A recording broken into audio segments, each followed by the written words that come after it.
I'm Ginger here at D-Scoop Edge Orlando and Edge TV, and I have Kristen Hadeed with me. Please introduce yourself. Hi everyone, I'm Kristen Hadeed and I am the founder of Student Made and the author of Permission to Screw Up. Nice title, and we're going to find out a little bit more about that. Actually, Yes. That's my first question. So you talk about Permission to Screw Up. What was the impetus for writing that book for you? Well, it's actually a funny story of how the book came to be. So I always wanted to write a book, never knew what about. And a good friend of mine, Simon Sinek, who Start With Why. If you don't know Simon, his work is amazing. Awesome. He invited me to this conference and didn't tell me that I was the speaker. So I arrive and he's like, "You're the speaker." And I was obviously very frightened, and my publisher was in the audience. And so what I spoke about that day was about the next generation and what can we do as organizations to really equip future leaders for success. And so the publisher was like, "I want you to write a book." But I didn't know what to write about. And so I wrote about millennials, threw the book away, didn't feel right. Everything I wrote about was just about human beings, not about millennials, right. you know? Yeah. And then I was really lost. And it wasn't until I went to dinner with Simon, who's written several books. Yeah. And I said, "How do you know if you're writing the right book?" And he said, "The right book is the hardest one to write." And so I thought about that. What would make it hard? And that's kind of where the theme of talking about all of my screw ups and all the things I did wrong. And it was really hard to write. But my hope is that it will inspire people to talk more about what doesn't go well, so that we can make leadership more attainable. Absolutely. I mean, they talk about failing fast, learning from failure. It seems to Yep. be a topic these days, much more than, say, a decade or so ago. So that was good advice from Simon. Yes, I've it was. heard him speak several times and read, of course, Start With Why. Yeah, so amazing really guy. Nice to have that mentorship and friendship, right? So actually, I'm just going to tell you this. So you made me cry this morning when I heard your talk, when you were talking about the woman who had some control issues and what her history was and how she shared that in a vulnerable way. Yes. And so you said you too have had to share things. We call it a likable leader, is kind of what you were talking about, likable leadership. Right. So when you've shared, what has been that response when you break it down and you're with your people and your peeps and your employees, and what has been your experience when you do that? Well, I think for some reason we've been taught that vulnerability in leadership is not a strength, that it's a weakness, and that you have to be strong as a leader and always have it all together. And I think when we expect people to be that way, what happens is we silo people and people feel really alone. And I think business should be about really getting to know the people you work with, really building meaningful relationships with them, because we spend so much time at work. And I think there's the phrase, "It's lonely at the top." Yeah. Like as a leader of an organization, how do you become less lonely and connect with the people around you? And so I think it's definitely when you can be vulnerable, you inspire vulnerability in others. And my team, I can remember the first time I sat down with them and really shared something about my life that was kind of scary to share. But the response was, now everyone went around the table and shared something about their life. And my mom works with me, and I learned things about her that I had never even known, So it can be really special. But it takes a lot of courage, I think. It does. And then the next step to that, what did you find was sort of the benefits and advantages of having shared that? What happened with you and your team? Well, I think for starters, you begin to understand the way people behave and why they behave that way. So you probably have less conflict because you're not as frustrated. You have more empathy and understanding for people. Also, you build trust. And I think, the more trust you have, the easier it is when there's a challenge or change or recession or whatever it may be. But I think you have to also look at the entire organization. So you don't want to just have one team that has a really strong relationship. It's how do you create a culture of that? And so we started looking at our employees and how do we kind of force these interactions, because I've learned you can't just expect that they will happen. You have to really force these interactions. So all of our students work in teams of 2. We've built in relationship time on purpose for them to kind of talk before their shift begins and at the end of it. And we put some guidelines around technology so that we're more inclined to talk instead of email. And so, we've done a lot of things to make it permeate throughout the culture. That's great. And that's great advice for our organizations here, our printers and our partners. Yeah. Some of them are very large corporations, maybe even remote employee teams. Yes. So you put some of those objectives in place and tools in place for them to be able to share. Absolutely. That's great. And it's an old school industry, so these are new school ways of communicating, really. Yep. All right, so let's see what I had here for you. I did want to ask you about this. So you mentioned it a little bit, but about retention. It's so expensive when people leave your company after a couple of years. You've invested time, you've invested money in training. How do you maintain what I understand is an incredible retention rate, especially for young people on your team? Yeah. Well, I think my industry, cleaning, I had to focus on that, right? How do you keep people? And what's interesting is all the things I would do that I thought would work, like we had a DJ in the office and a smoothie bar, didn't work. And what actually worked was I learned over the years that these people really need training on things that aren't related to cleaning, like how to build relationships and how to handle feedback and how to find their strengths. And I was learning as a young leader, and I wanted to share what I was learning. And every time I did that, the response was, we want more of this. So our students now take classes where they're paid to attend, they're mandatory. Wow. They learn about all these skills. And I think what it does is it shows them that we're invested in their growth and development. And for that reason, they want to stay. That's great. So I think, what's a takeaway? Look at what you're asking people to do in their job, and don't assume that they have all the skills to do those things, especially the interpersonal communication and the soft skills. And teach. And teach not because you want to keep them in the company, but teach just to help them become a better person. I spoke to an organization once, and he said, I want this to be everybody's best first job. Yes. He knew they would leave. It was a yogurt company. Yes. And I'm guessing for a lot of your employees, it might be their best first job. It is. And and they're okay with that, yes. right? And there is this one, I don't know who said it, but I will always remember. It was like, well, what if we invest in people and they leave?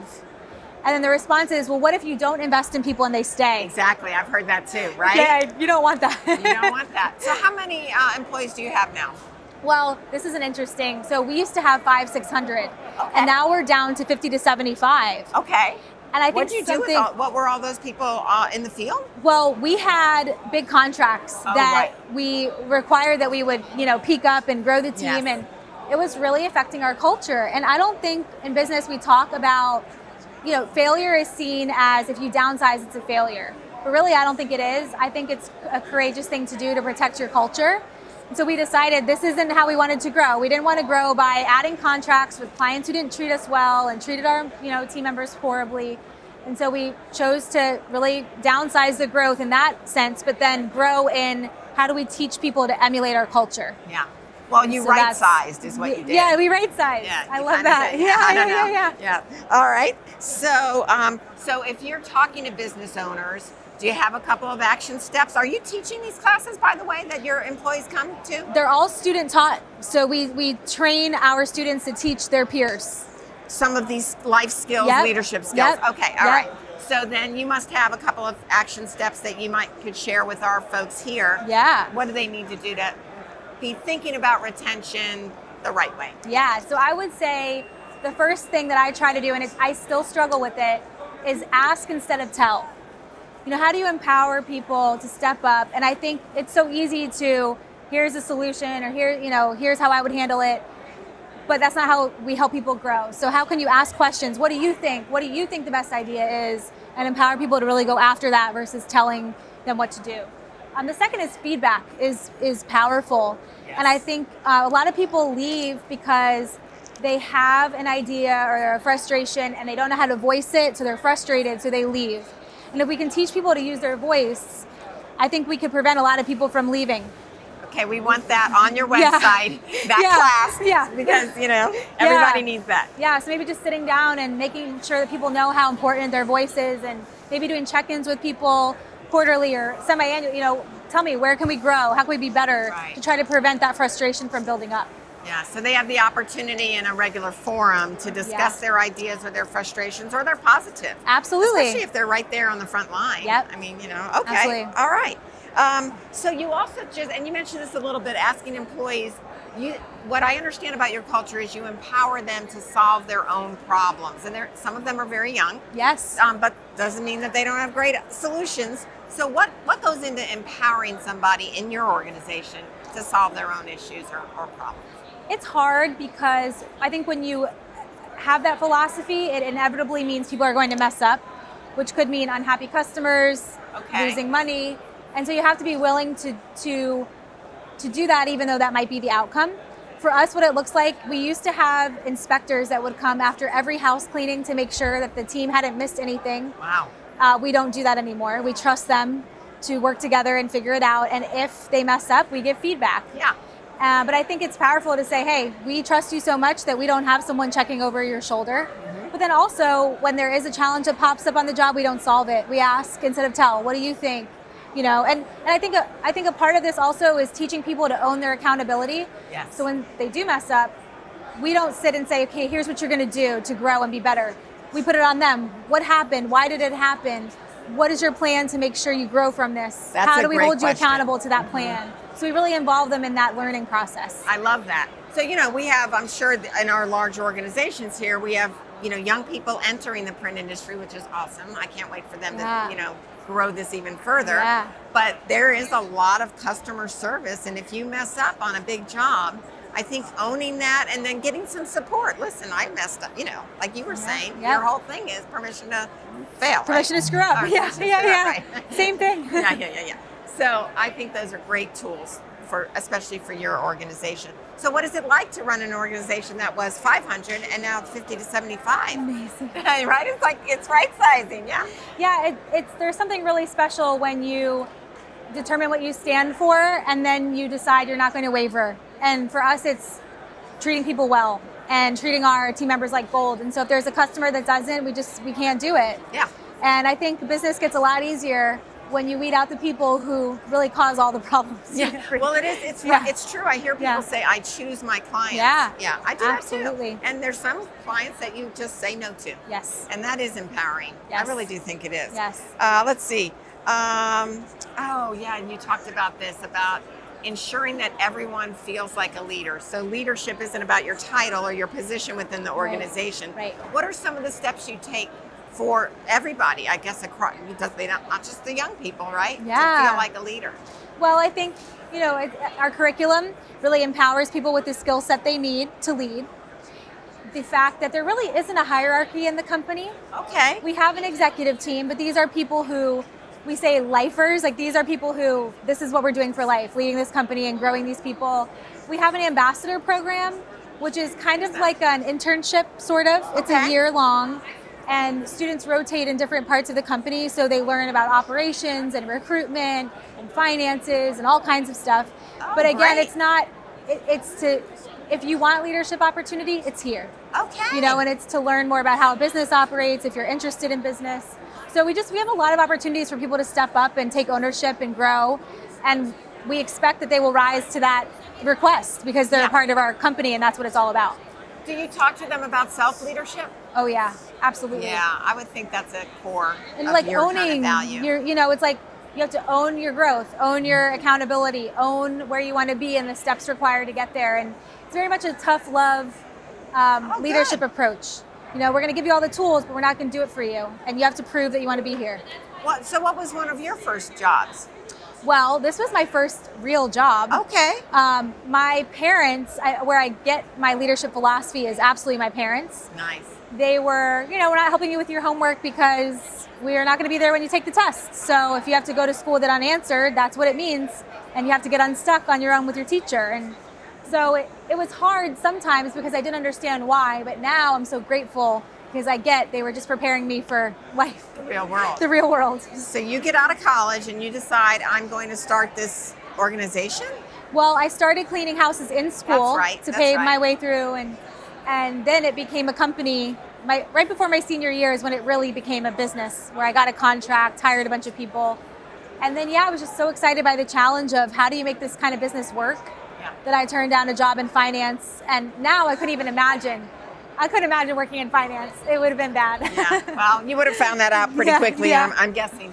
I did have one other question to ask you. So your parents helped influence you, and what advice would you share as you know, to young people out there as if you were, you know, coming from your parents' perspective? What were some of the that's things a good one. that you... Well, my parents taught me the power of admitting when things are not going well. You know, I remember having dinner as a kid and we would sit around the table and the conversation was, what's one thing that didn't happen the way you wanted it to today, or one thing that didn't go well, or one thing you messed up, and what did you learn from it? And that was a regular conversation. So I grew up, you know, watching my parents set this amazing example. They didn't have egos. It was like, if I messed up, I own it. And that was such an incredible example, because I think in leadership, if you can't own your mistakes and talk about them, people don't trust you or respect you. Absolutely. And you let your ego get in the way. And Right. I didn't have that because of the model that I had great. growing up. And do you have certain things that, books that you read? I know that you have probably a female powerhouse around you, just in this, and males too, you mentioned. Yeah. Who's around you? Who are you reading? What are you getting inspiration from? I love reading. I took a speed reading class to try to read as much as possible. That's so and funny. I read on every flight. I love reading. I like to read books that are not only about business. Good. I think you can learn from anything and anyone. Right now I'm reading Brene Brown, Dare to Lead. Yep. Of course, I love Brene. Yeah, me too. I'm I've seen her speak. actually reading the biography of Tiger Woods, which is really interesting. Oh, okay. I'm really fascinated with how people's early life experiences kind of shape who they are, and because I think it's so important in leadership to understand the people that you have around you. So that's why I love reading biographies. Yeah, I love biographies too. But then also I have two coaches. I have an executive coach Okay. and a creative coach. Oh, what's a creative coach? And so the creative coach helps me get unstuck. So a lot of times in my writing or my speaking or even in my business, I might feel creatively stuck. So we just talk about it and get unstuck. And I find that both of those things with the reading is what I need to be inspired. That's great. So a lot of self-care, self-leadership, A lot of self-leadership. in your. Well, that is great. I don't think I have anything else, because we're so excited to Okay. also share what you did this morning. Yeah. Is there anything I didn't ask you that you'd like No, to tell this is great. audiences? Okay, all right. Well, welcome. I wish you safe journeys back. Thank you. And some nice time on land for Thank a little while, you. right? Yes. Okay, thanks so much. Thank you, everyone. Thank you.